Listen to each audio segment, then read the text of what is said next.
Here we go. Well, hello there. How is everyone? I hope you're all well. It's still Thursday. And this is video 2 of 3. I was only actually going to do 2 videos today. The one that I did earlier and the live in a bit. Make sure you're there. I'll be there. Definitely. And the reason why I've had to do this is because this Isla Tranquaire situation has stirred up a little bit of a hornet's nest.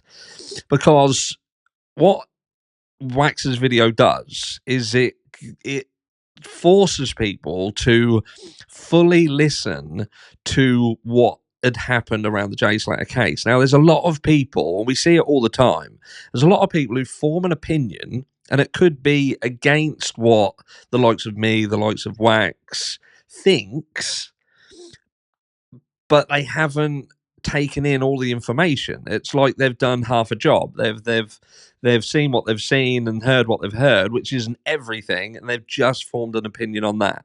So I just want to absolutely clarify why this story is complete and utter bullshit, or seems to be complete and utter bullshit with respect of what happened to Jay.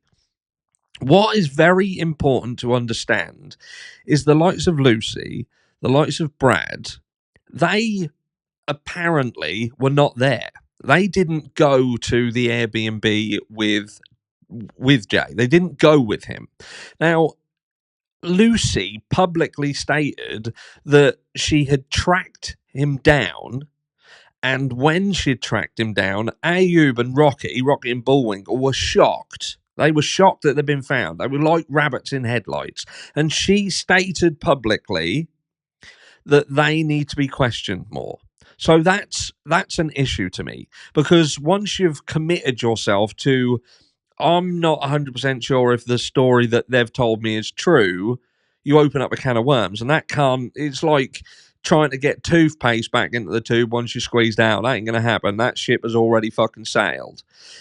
The situation with how Jay got to the B&B, this Airbnb, that doesn't make sense. Doesn't make sense. There is no question as to, or there's no answer as to why that happened. Apparently, they'd met 3 days ago, but again, publicly, it was stated that Ayub Kasim was an associate of Lucy's.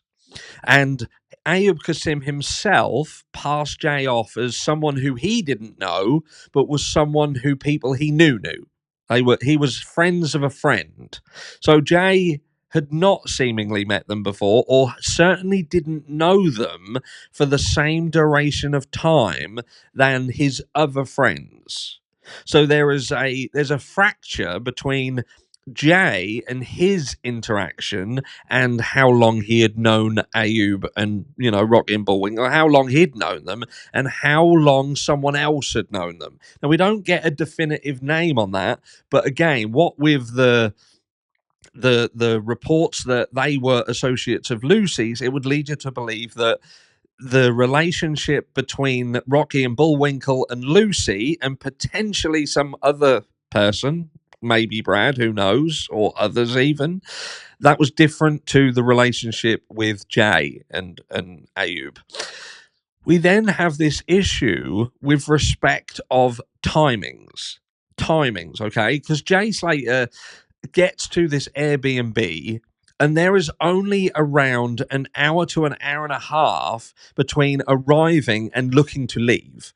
And we keep hearing, like in this Isla situation, she's talking about Jay going to sleep, waking up, and he's like on this mission where he's woken up and thought, fuck it, I want to get back to my mates.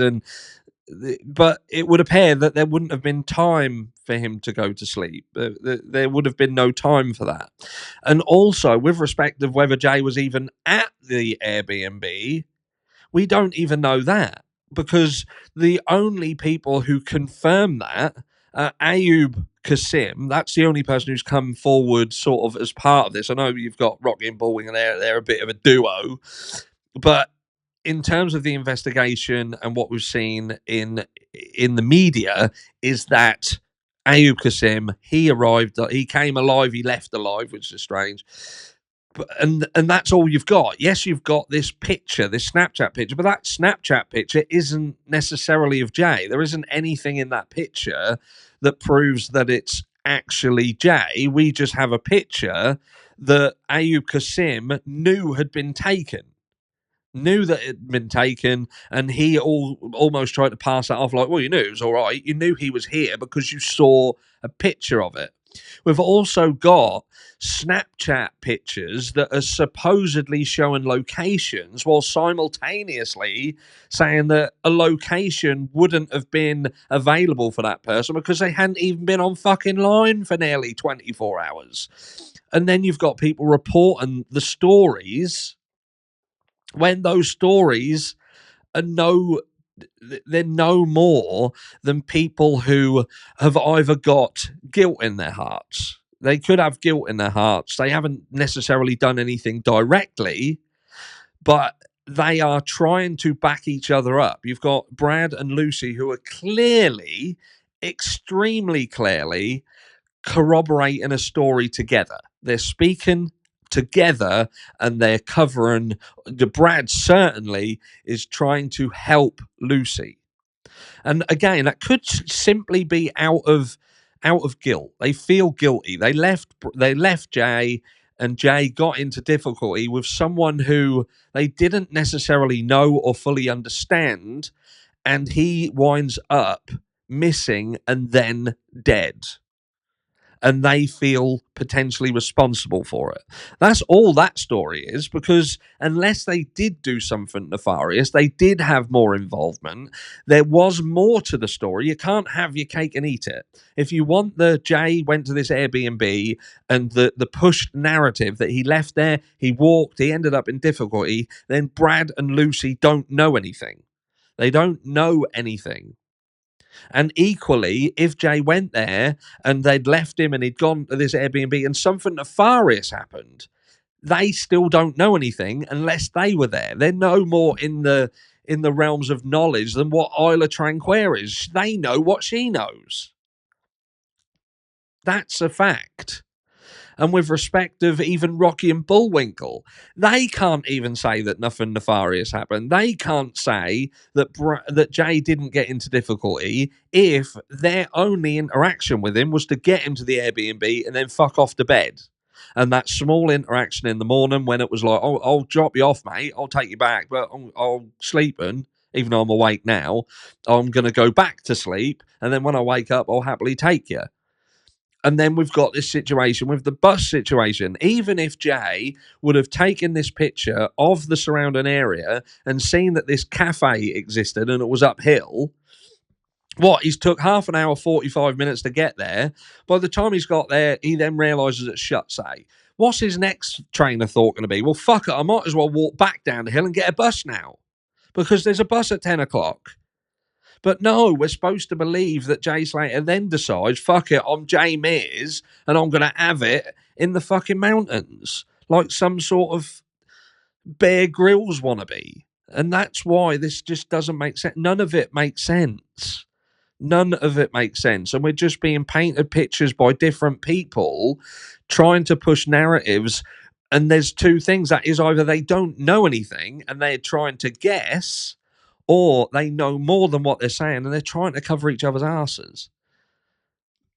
Because unless somebody physically was with Jay all of the time from when he left the Airbnb, if he ever fucking got there, and you could say that, for instance, Lucy and Brad can't even be certain that he went to the Airbnb.